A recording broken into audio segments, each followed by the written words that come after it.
10 नवंबर 2025 की वो तारीख, दिल्ली का दिल, लाल किला और एक ऐसा धमाका जिसने देश की सुरक्षा की बुनियाद तक हिला दी। देखिए, ये कहानी सिर्फ एक आतंकी हमले की नहीं है।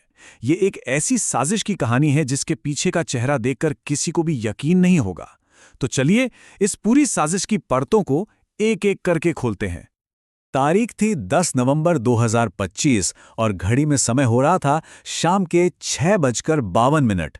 ऐतिहासिक लाल किले के पास सब कुछ रोज जैसा ही था, बिल्कुल आम शाम। लोग ऑफिस से घर लौट रहे थे, टूरिस्ट घूम रहे थे, हर तरफ चहल पहल थी। सब कुछ नॉर्मल लग रहा था, पर अगले ही पल ये सब कुछ बदलने वाला था। और फिर अचानक एक जोरदार, कान फाड़ देने वाले धमाके ने पूरे इलाके को दहला दिया। पलक झपकते ही वो आम सी शाम चीख पुकार और तबाही के एक भयानक मंजर में बदल गई। चारों तरफ सिर्फ धुआं, धूल और दहशत का माहौल था। जब धूल और धुआं छटा तो तबाही का असली चेहरा सामने आया। सरकारी आंकड़ों ने बताया कि लाल किला मेट्रो स्टेशन के पास हुए इस धमाके में 8 लोगों की जान चली गई और 20 से ज्यादा लोग अपनी जिंदगी और मौत के बीच जूझ रहे थे। इस खबर ने पूरे देश को सदमे में डाल दिया था। इस अफरा तफरी और तबाही के बीच जब जांच एजेंसियां मौके पर पहुंचीं तो उनके हाथ खाली थे। कोई सीधा सुराग नहीं था।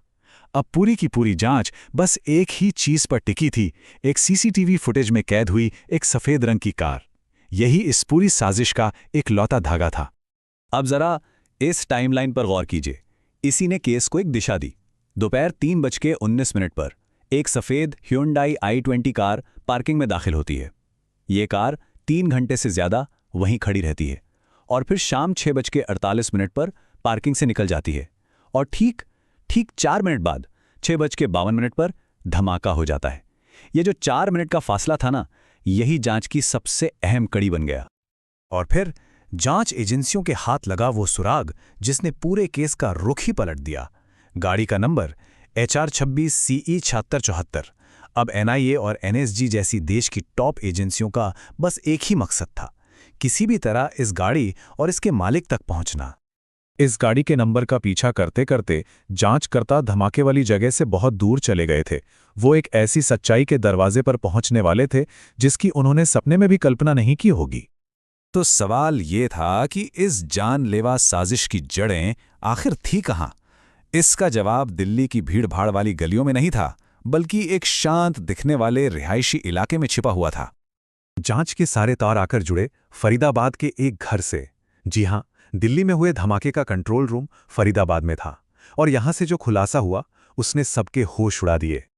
उस घर के अंदर जो मिला वो किसी छोटी-मोटी आतंकी घटना की तैयारी नहीं, बल्कि एक बड़ी जंग का सामान लग रहा था। 2900 किलो विस्फोटक, 20 टाइमर, 83 जिंदा कारतूस, एक क्रिंकॉफ राइफल और अमोनियम नाइट्रेट। साफ था कि यह दिल्ली को पूरी तरह तबाह करने की एक मुकम्मल साजिश थी। लेकिन सबसे ज्यादा चौंकाने वाली बात यह थी कि इस साजिश को रचने वाले कोई मामूली अपराधी नहीं थे। ये थे पढ़े लिखे प्रोफेशनल लोग, एक ऐसा ग्रुप जिसे जांचकर्ताओं ने नाम दिया व्हाइट कॉलर टेरर मॉड्यूल, यानी समाज में अच्छी पोजीशन पर बैठे लोग जो अपने दिमाग का इस्तेमाल जाने बचाने के लिए नहीं, बल्कि जाने लेने के लिए कर रहे थे।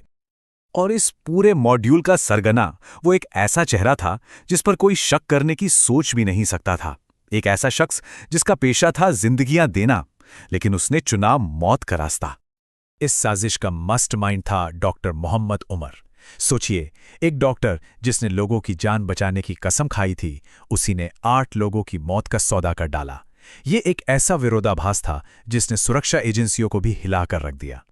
जैसे ही उसके साथियों की गिरफ्तारी की खबर उस तक पहुंची, डॉक्टर उमर समझ गया कि अब खेल खत्म हो चुका है।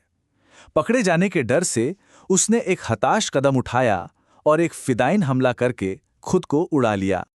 इस हमले और इसके पीछे के पढ़े लिखे चेहरे ने देश के सामने एक नए और बेहद गंभीर खतरे को लाकर खड़ा कर दिया।